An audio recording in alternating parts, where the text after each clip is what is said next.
నమస్కారం. పీసీఆర్ వార్తలకు స్వాగతం. వార్తల్లోని ముఖ్యాంశాలు.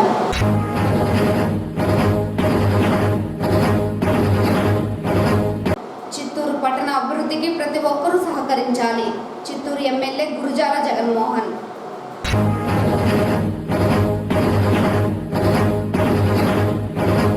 రోజువారీ లక్ష్యాల మేరకు డ్రైనేజీల శుభ్రత పనులను వేగంగా చేపట్టాలి. పారిశుద్ధ్య కార్మికులను ఆదేశించిన నగర కమిషనర్ అరుణ.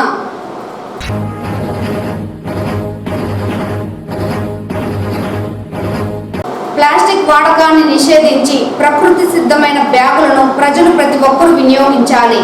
One town CI Vishwanath Reddy. వార్తల్లోని వివరాలు. చిత్తూరు పట్టణాన్ని అభివృద్ధి చేసేందుకు అందరూ సహకరించాలని చిత్తూరు శాసనసభ్యులు గురుజాల జగన్మోహన్ పేర్కొన్నారు. శనివారం జిల్లా జాయింట్ కలెక్టర్ శ్రీనివాసులు నగర మేయర్ అముదతో కలిసి చిత్తూరు పాత బస్టాండ్ను పరిశీలించారు.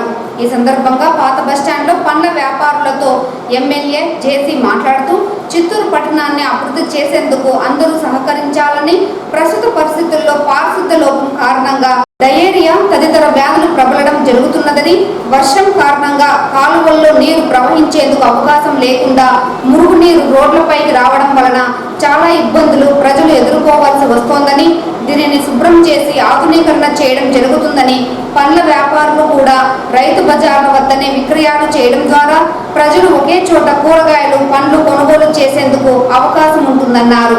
ఈ అంశంపై పండ్ల వ్యాపారుల కమిటీలో చర్చించుకొని జిల్లా యంత్రాంగానికి పట్టణ అభివృద్ధికి సహకరించాలని, మా నుండి పూర్తి సహాయ సహకారాలు మీ సమస్యల పరిష్కారానికి ఎల్లప్పుడూ ఉంటాయని తెలిపారు. ఈ పర్యటనలో చిత్తూరు ఆర్డీఓ చిన్నయ్య, ఇతర సంబంధిత శాఖల అధికారులు పాల్గొన్నారు.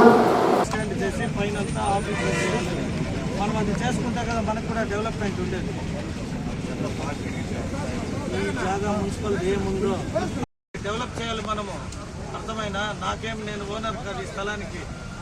ప్రజలు మీరందరూ ఓటేస్తే నేను ఎమ్మెల్యే అయినా, మీతో పాటు ప్రజలందరికీ మంచి చేయాలి. మనం దీన్ని డెవలప్ చేసుకుంటే కదా చిత్తూరు అనే దీని పేరు కూడా. నేను పుట్టినప్పటి నుండి చెప్తారు బస్ స్టాండ్ ఇట్లుంది, బస్ స్టాండ్ ఇట్లుంది అని. నేనన్నా ఇప్పుడు డెవలప్ చేయకపోతే ఇంకెవరు చేసేది? మీ అందరికీ కూడా అనుకూలం చేసినాకే షిఫ్ట్ చేద్దాం. మేము రైతు బజార్ ప్రారంభం రోజు మీ అందరికీ ఆహ్వానం ఉంటుంది.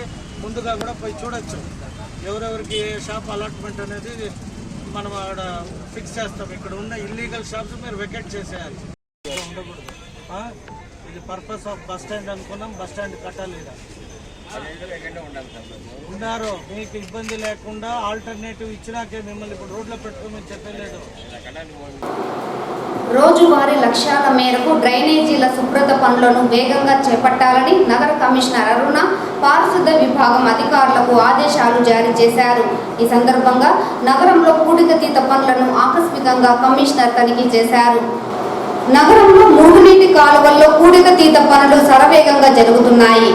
స్టాప్ డయేరియా క్యాంపెయిన్ కాలానుగుణమైన వ్యాధుల నియంత్రణలో భాగంగా నగరంలోని అన్ని మేజర్, మీడియం, మైనర్ డ్రైనేజీల్లో యుద్ధ ప్రాతిపదికన పూడికతీత శుభ్రత పనులు జోరందుకున్నాయి.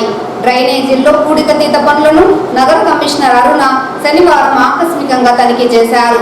వార్డులలో జరుగుతున్న కాలువల పూడికతీత పనులను పరిశీలించి అధికారులకు దిశానిర్దేశం చేశారు. యాక్షన్ ప్లాన్ ప్రకారం రోజువారీగా నిర్దేశించిన లక్ష్యాల మేరకు పనులు జరగాలన్నారు. వార్డుల పరిధిలో మీడియం, మైనర్ డ్రైన్లను గ్యాంగ్ వర్కులు నిర్వహించి శుభ్రం చేయించే పనులు సకాలంలో పూర్తి చేయాలని ఆదేశించారు. మేజర్ డ్రైనేజీ కాలువల్లో జేసీబీలతో చేస్తున్న పూడికతీత పనులపై అధికారులతో చర్చించారు. మొత్తం 40 కిలోమీటర్ల మేజర్ కాలువలు ఉండగా ఇప్పటి వరకు 9.5 కిలోమీటర్ల మేర పూడిక తొలగించినట్లు అధికారులు వివరించారు. ఇదే సమయంలో దోమల నియంత్రణ చర్యల్లో భాగంగా స్ప్రేయింగ్, ఫాగింగ్ కార్యక్రమాలను విస్తృతంగా చేపట్టాలన్నారు. లోతట్టు ప్రాంతాలలో నీరు నిల్వ ఉండకుండా చర్యలు తీసుకోవడం, వ్యర్థాలను ఒకే చోట పడేయకుండా చూడడం, సదరు ప్రాంతాలను శుభ్రంగా ఉంచడం వంటి పనులు వేగవంతం చేయాలన్నారు. స్టాప్ డయేరియా కాలానుగుణమైన వ్యాధుల నియంత్రణ కోసం నగర పాలక సంస్థ చేస్తున్న పనులకు నగర ప్రజలు తమ వంతు సహకారం అందించాలని, వ్యర్థాలను కాలువలు, వీధుల్లో పడేయరాదని, ఖాళీ స్థలాలను సంబంధిత యజమానులు శుభ్రంగా ఉంచుకోవాలని కోరారు.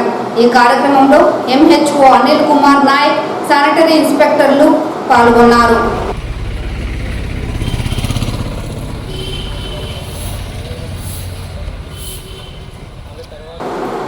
వాడకాన్ని నిషేధించాలని one town CI Vishwanath Reddy తెలిపారు.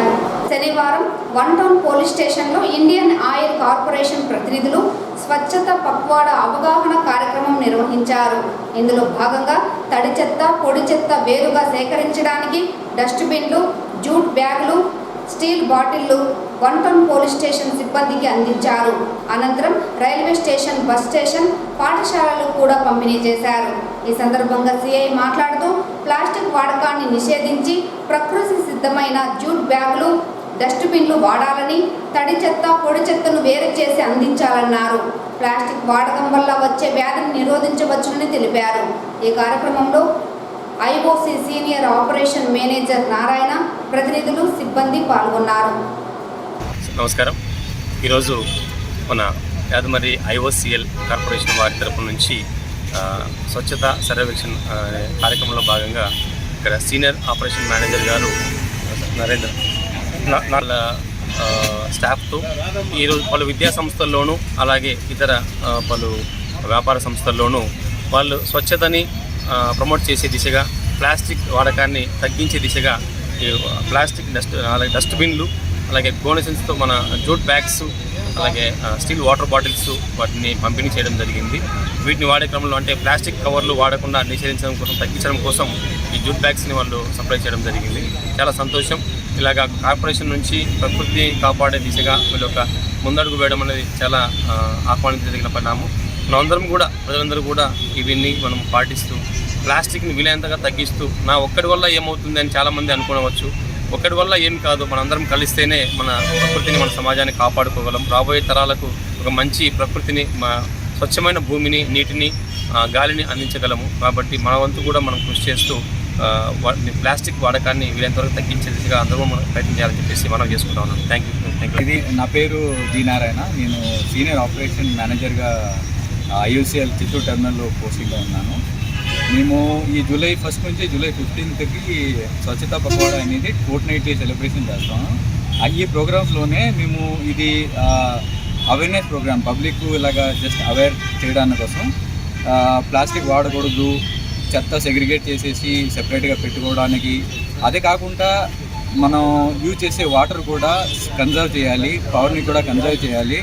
అవసరం ఏదైతే ఉన్నదో దానికోసమే అవసరమైన ఇది యూజ్ చేయాలి.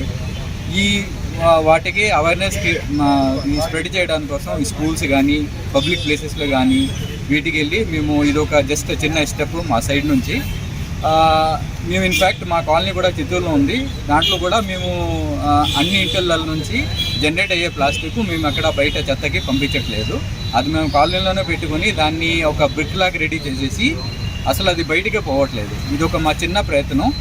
చిత్తూరు నగరంలోని వర్ధప్ప నాయుడు నగర పాలక ఉన్నత పాఠశాలలో శనివారం డాక్టర్ శ్యామ్ ప్రసాద్ ముఖర్జీ జయంతి వేడుకలను ఘనంగా నిర్వహించారు.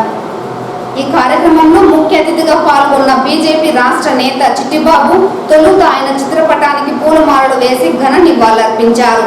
అనంతరం విద్యార్థులను ఉద్దేశించి మాట్లాడుతూ ప్రముఖ ఉద్యమకారుడు, రాజకీయ నేత, జాతీయ సమస్యల కోసం పోరాడిన వ్యక్తి శ్యామ్ ప్రసాద్ ముఖర్జీ అన్నారు. ఆయన జీవిత చరిత్రను విద్యార్థులు తెలుసుకోవాల్సిన అవసరం ఉందన్నారు. ఈ కార్యక్రమంలో పాఠశాల in-charge HM Prakash, first assistant Rama Prabhavati, ఉపాధ్యాయులు, విద్యార్థులు పాల్గొన్నారు. అప్పుడు వాళ్ళు అక్కడ ఉన్నటువంటి వాళ్ళు స్వతంత్ర విభజనలో జమ్మూ కాశ్మీర్కి ఏంటి ఏంటంటే వాళ్ళు ఏం కోరుకున్నారు అప్పటి నాయకులు అంటే, భారతదేశానికి తనిగా జెండా ఉండాలి, జమ్మూ కాశ్మీర్కి జెండా ఉండాలి. భారతదేశానికి ఉన్నట్టుగానే రాజ్యాంగం సపరేట్గా మాకు ఉండాలి. అంటే ప్రత్యేకమైనటువంటి రాజ్యాంగం కావాలి, ప్రత్యేకమైనటువంటి జెండా కావాలి. ఈ విధంగా వాళ్ళు అప్పుడు కోరుకునేటప్పుడు శ్యామప్రసాద్ ముఖర్జీ గారు ఏమన్నారు అంటే, అది కుదరదు, స్వయం ప్రతిపత్తి కలిగినటువంటి రాష్ట్రంగా మీరు కోరుకోవాలంటే అది కుదరదు. 2 రాజ్యాంగాలు ఉండదు, 2 జెండాలు ఉండవు, 2 ప్రధానమంత్రులు కూడా ఉండదు. వాళ్ళు అది కోరుకున్నారు. సపరేట్ ప్రధానమంత్రి కావాలి, సపరేట్గా రాజ్యాంగం కావాలి, సపరేట్గా జెండా కావాలి అని. దానికి వీరు ఒప్పుకోలేదు. ఆ రోజు నుంచి ప్రయత్నం చేసి ఆ రోజు కాశ్మీర్లో ఉన్నటువంటి ఆర్టికల్ 370 370 ఆర్టికల్లు నిబంధించి స్వయం ప్రతిపత్తి కలిగినటువంటి ప్రాంతంగా దాన్ని పరిగణించేటప్పుడు ఆ రోజు నుంచి పోరాటం చేసినటువంటి వ్యక్తి వీరు శ్యామాప్రసాద్ ముఖర్జీ గారు. ఆ పోరాటం ఎంతవరకు వచ్చింది ఏంటంటే, పోరాడి అనేక ఇష్యూస్ పైన డిఫరెంట్ అయ్యి కాశ్మీర్కి వెళ్ళినటువంటి సందర్భంలో వారిని చంపేశారు. ఎప్పుడు చనిపోయారో ఏంటో ఏం కథ అనేసి అంటే అనారోగ్యం పాలైనారు కాబట్టి చనిపోయినారు అని చెప్పారు, అంతే. ఆయన చావు కూడా ఓ పెద్ద మిస్టరీ అయింది. వారి కుటుంబం కూడా అప్పటి ప్రభుత్వ ప్రధాని జవహర్లాల్ నెహ్రూ గారిని శ్యామ్ ప్రసాద్ ముఖర్జీ ఎలా చనిపోయారో మాకు విచారణ చేసి చెప్పాలి ఏంటంటే అప్పటి ప్రభుత్వం విచారణ కూడా చేయలేదు. జంతువుల నుండి మనుషులకు మరియు మనుషుల నుండి జంతువులకు సంక్రమించు వ్యాధుల పట్ల అప్రమత్తంగా ఉండాలని చిత్తూరు ఎమ్మెల్యే గురజాల జగన్మోహన్ పేర్కొన్నారు.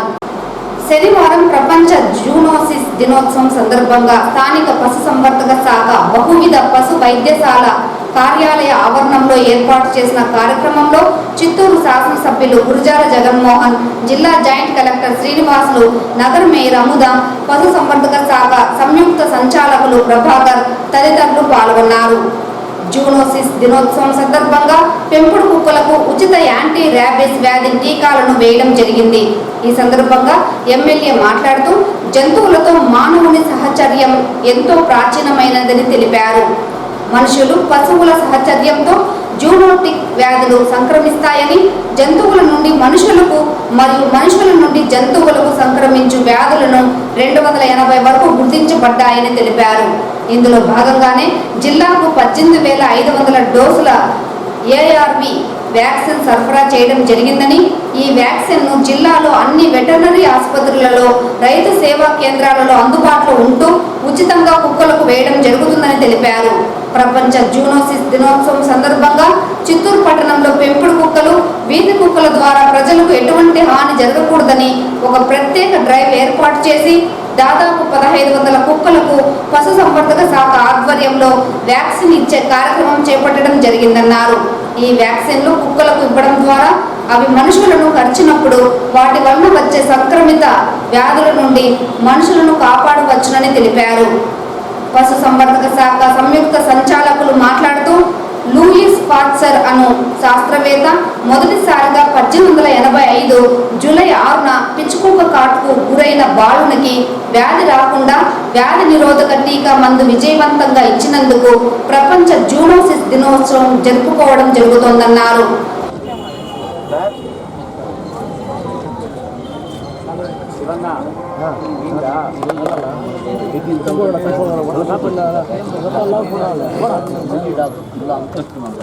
ఇక్కడ లోకి ఎత్తుకోమాడా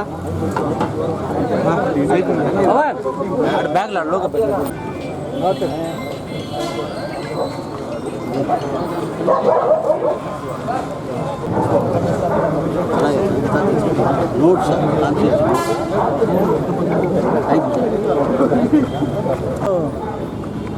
అనిమల్స్ దినోత్సవం సందర్భంగా చిత్తూరు పట్టణంలో ఈ పెట్ డాగ్స్ ఏవైతే ఇంట్లో పెంచుకునే కుక్కలు కావచ్చు, వీధిలో ఉన్న కుక్కలు కావచ్చు, వాటి ద్వారా ప్రజలకు ఎటువంటి హాని కలగకూడదని చిత్తూరు నియోజకవర్గంలో ఈ ఒక డ్రైవ్ కార్యక్రమాన్ని చేపట్టినందుకు వారికి ప్రత్యేక ధన్యవాదాలు తెలియజేసుకుంటూ, ఇవాళ ఇంచుమించు ఒక 1000 to 1500 డాగ్స్కి కూడా వ్యాక్సిన్ ఇచ్చే కార్యక్రమాన్ని ఇక్కడ వెటర్నరీ వారు చేయడం చాలా ఆనందకరం.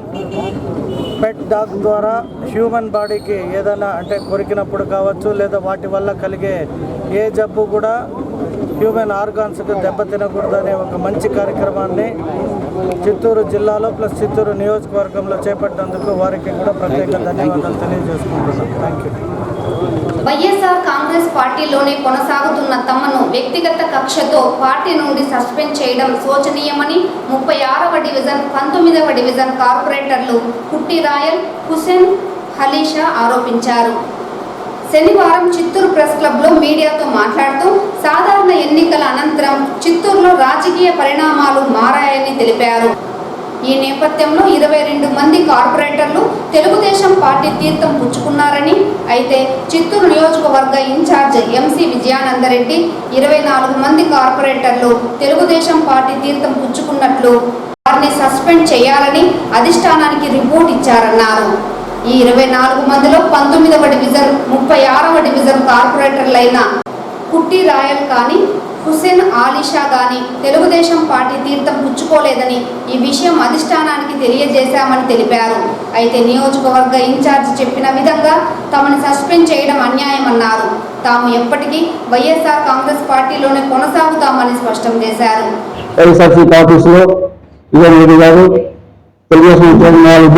చెప్పినారు వాళ్ళు సస్పెండ్ చేసే ఒక అర్థం ఉన్నది. నేను పద్దు కార్యక్రమాల్లో ప్రతి ఒక్క కార్యక్రమం పాల్గొన్నాను. 2014 కూడా నేను పోటీ చేసినాను, 23 ఓట్లు ఓడుకున్నాను. 2019 220 కార్పొరేటర్ గెలిచినాను. ప్రతి ఒక్క కార్యక్రమంలో వైఎస్ఆర్సీపీ కార్యక్రమం పాల్గొన్నాను. కానీ నేను సస్పెండ్ చేసినాను. ఎందుకు సస్పెండ్ చేసినా కారణం లేదు. ఒక పండుగ కప్పుకో ఉన్నా, ఒక తెలుగుదేశం కప్పుకో ఉన్నా, జనసేన కప్పుకో ఉన్నా కూడా దానికి ఒక అర్థం ఉన్నది. ఏం లేకుండానే నన్ను సస్పెండ్ చేసి నన్ను మండలి చేసినారు. ఇది నాకు చాలా బాధాకరము. ఇది హైదరాబాద్ దగ్గర తీసుకుపోతాను. జగనన్న గారికి కూడా చెప్తాను, నన్ను నాకు చేసినారనేసి హైదరాబాద్ గారు చెప్తాను. డైరెక్ట్ జగన్ దగ్గరికి పోతాను, చెప్తాను. వీళ్ళందరూ ఓటు చేసి ఉద్దేశంతో నన్ను సస్పెండ్ చేసినారు. నేను ఖండిస్తున్నాను విజయానంద గారు. మహిళ మెడలో బంగారు గొలుసు అపహరించిన ఘటనపై కేసు నమోదు చేసి దర్యాప్తు చేస్తున్నట్లు 1 టౌన్ సిఐ విశ్వనాథ్ రెడ్డి తెలిపారు.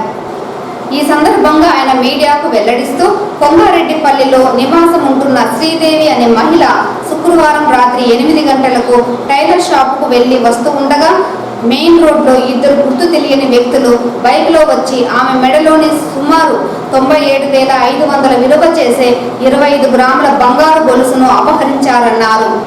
ఈ ఘటనపైన శనివారం 1 టౌన్ పోలీస్ స్టేషన్లో ఇచ్చిన ఫిర్యాదు మేరకు కేసు నమోదు చేసి దర్యాప్తు చేస్తున్నామన్నారు. ఇద్దరు వ్యక్తులు కూడా ముందు వ్యక్తి బైక్లో హెల్మెట్ ధరించడానికి తెలుస్తూ ఉంది.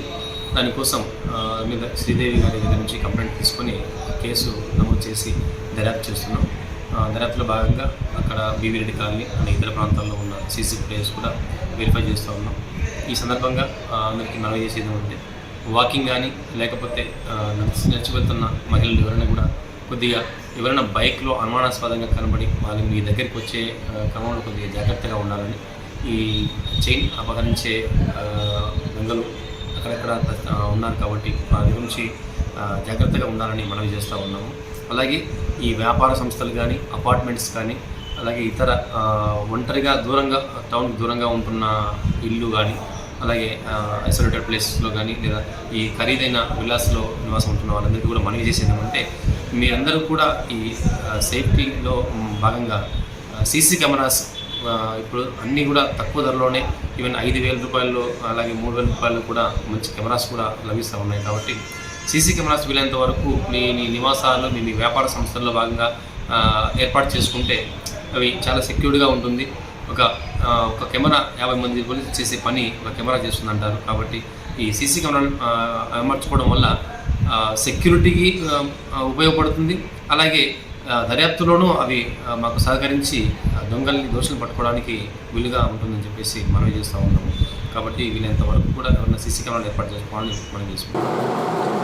బాబు జగజ్జీవన్ రామ్ 38వ వర్ధంతి వేడుకలను సిపిఐ దళిత సంఘాల ఆధ్వర్యంలో శనివారం ఘనంగా నిర్వహించారు. ఈ సందర్భంగా గంగినేని చెరువు వద్ద ఉన్న బాబు జగజ్జీవన్ రామ్ విగ్రహానికి ప్రత్యేక పూజలు నిర్వహించి పూలమాలతో ఘనంగా సత్కరించారు. అనంతరం వారు మీడియాతో మాట్లాడుతూ బాబు జగజ్జీవన్ రామ్ భారతదేశ స్వాతంత్ర ఉద్యమంలో పాల్గొనడమే కాకుండా సమాజ స్థాపన కోసం బడుగు బలహీన వర్గాల అభ్యున్నతి కోసం బాబాసాహెబ్ అంబేద్కర్ రచించిన రాజ్యాంగాన్ని అమలు చేయడంలో ఆశయాలను సిద్ధాంతాలను సాధించి బడుగు బలహీన వర్గాలకు ఎంతో అండగా నిలిచిన మహాపురుషుడని కొనియాడారు. అతని ఆశయాలను కొనసాగించేందుకు సిపిఐ దళిత సంఘాల నాయకులు ఎల్లప్పుడూ ముందుంటారని పేర్కొన్నారు. ఈ కార్యక్రమంలో సిపిఐ జిల్లా కార్యదర్శి నాగరాజు, డిహెచ్పిఎస్ జిల్లా ఉపాధ్యక్షులు దాసరి చంద్ర, జాతీయ ప్రధాన కార్యదర్శి వరదరాజులు, ఏపీ దళిత వేదిక రాష్ట్ర కన్వీనర్ బండపల్లి కేశవరావు తదితరులు పాల్గొన్నారు. వర్ధంతి సందర్భంగా సమాజం కోసం భారతదేశ స్వతంత్ర ఉద్యమంలో బడుగు బలహీన వర్గాల కోసం అహర్నిశలు నిక్కచ్చిగా నిజాయితీగా పోరాటం కొనసాగించినటువంటి విప్లవకారుడు బాబు జగజ్జీవన్ గారి యొక్క వర్ధంతి సందర్భంగా ఈరోజు దళితులందరూ కూడా ఆయన ఈరోజు స్మరించుకుంటున్నాం. ఎందుకంటే ఆనాడు బ్రిటిష్ ప్రభుత్వంలో దళితుల కోసం పోరాటాలు చేసినటువంటి ఇస్తామని మేము భారత కమ్యూనిస్ట్ పార్టీగా మేము ఈరోజు బాబు జగజ్జీవన్ రావు విగ్రహం వద్ద ప్రతిజ్ఞ చేస్తున్నాను. తిరుమల శ్రీవారిని ఈ రోజు ఉదయం వీఐపీ విరామ సమయంలో పలువురు ప్రముఖులు దర్శించుకున్నారు. స్వామివారిని దర్శించుకున్న వారిలో Medak MP Raghunandan Rao, Vizag east MLA Velagapudi Ramakrishna Babu, మాజీ ఈవో కృష్ణయ్య, కొవ్వూరు ఎమ్మెల్యే వెంకటేశ్వరరావు, విరూపాక్ష విద్యా అరణ్య స్వామి వేరువేరుగా స్వామివారి సేవలో పాల్గొని మొక్కులు చెల్లించుకున్నారు. శ్రీవారి దర్శనార్థం తిరుమలకు విచ్చేసిన వీరికి ఆలయ అధికారులు స్వాగతం పలికి దర్శన ఏర్పాట్లు చేశారు.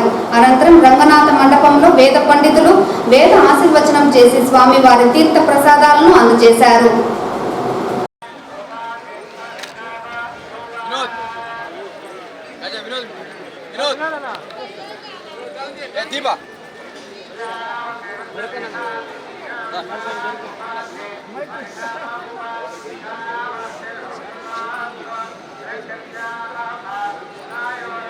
టీవీ నైన్ రైడ్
ఈ వార్తలు ఇంతటితో సమాప్తం. నమస్కారం.